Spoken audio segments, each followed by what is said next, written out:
Thanks for staying with us here. After that break, the United States, in a move, is looking to sanction Miyetti Allah, and they say this is imperative because of its role that the body has to play, especially with Nigeria's rising insecurity. How true is that?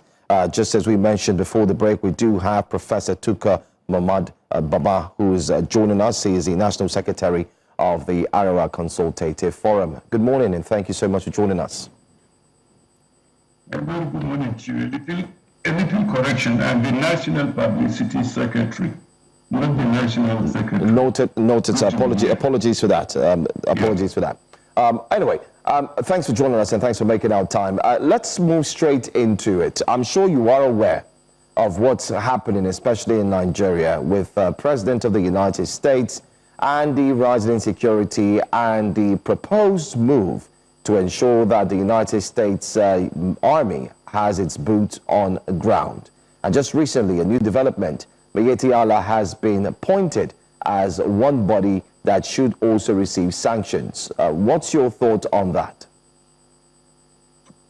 Well, it's kind of ridiculous. I don't know that Miyetti Allah is an organization with all the parameters that defines it as such. To the best of my knowledge, Miyetti Allah is just a trade association of persons that pursue certain occupations, and especially pastoralism. The same thing with Kautal Hore, to the best of my knowledge. I don't know that they apply for visas, registration, and so on and so forth. I find the direction of the U.S. policy simplistic and ridiculous. Simplistic in the sense that I'm very certain, the United States has a lot of resources, intelligence gathering, that they can distinguish between a terror organization that is a group of bandits, well, whatever ethnicity, wreaking havoc on populations, hapless, unarmed populations, and of course, versus Miyetti Allah, Kautal Hore, and any other organization that seeks to promote interest and to influence public policy. I'm sure Miyetti Allah members are themselves have been victims of the activities of bandits, terrorists, and what have you, these groups. I don't know that these groups wreaking havoc are members of Miyetti Allah. Maybe you label them, but I think it's a gross misunderstanding, gross simplification. But I also appreciate the fact that the data for such conclusions by the U.S. Policymakers, most of it came from inside. We have people advocating that for a long time from inside, including public officials misunderstanding. But of course, you know that the country is highly complex, highly diversified. Some of the problems are not unique to us. They are all around us. It's a regional problem, but I don't know, and I find it laughable that Miyetti Allah, Kautal Hore, and others will be labeled terrorist organizations. I'm sure if they were, the Nigerian government would have dealt with them directly. They are not secret, but the bandits operate from outside of the system. They operate in the bush. Miyetti Allah is in towns, is in villages, is in state capitals, and everywhere. And members are known.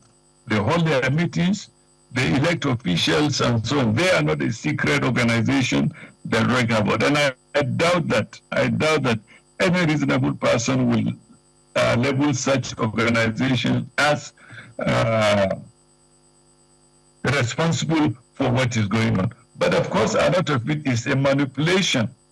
A lot of these conclusions are a manipulation of what is happening in Nigeria. The events happen, something happens, and it's immediately given ethnic, religious, and others, instead of being done sheer criminality and being dealt with at that level.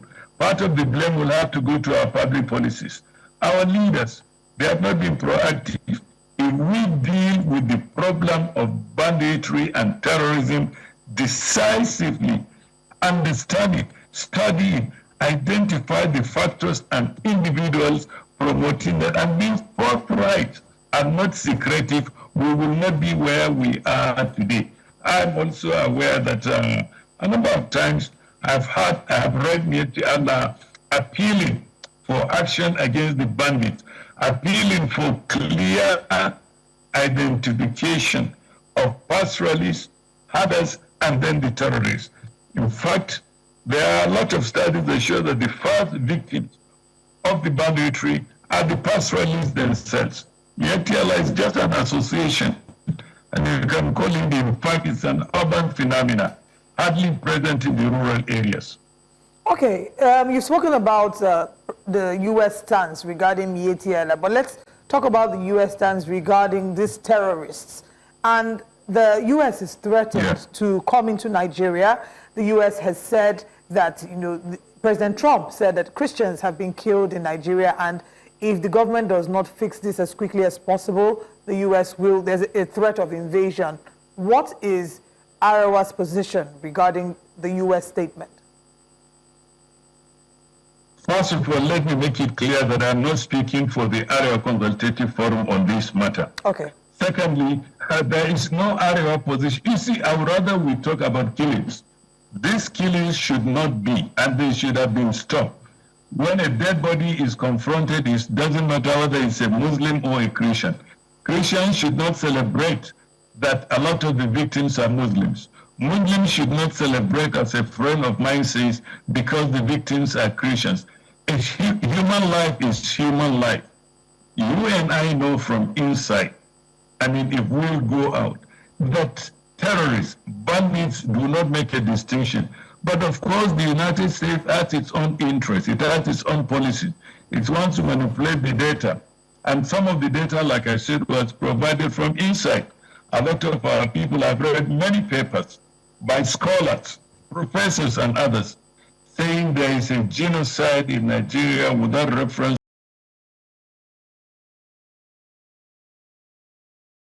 The United States has its own interest. There have been a lot of killings in Gaza, for example. Not a single U.S. lawmaker has labeled it genocide, even as the whole world does so. So what we have is a lack of decisive action by our leaders. These killings have been going on for some time. It could have been stopped. But corruption, impunity, laissez-faire attitude, and then, of course, the elite were in course in our towns, in the cities. It doesn't affect us. But, that lack of leadership has been our problem. If, in fact, we have been trying and visibly trying to deal decisively with this problem, we will not be where we are. There are, of course, international dimensions. It has been mentioned a number of times, but there is no evidence that our leaders are tackling the issue from that perspective. Rather, there is benign neglect. The general public knows that it has an international dimension, but the government appears to be deaf ears. Not just this government, successive governments, I would say, since about 2009, have treated this problem with kids' glove. And of course, it keeps growing. It kept growing, to the point now that we are reaching what social scientists call a crisis point. Something has to give.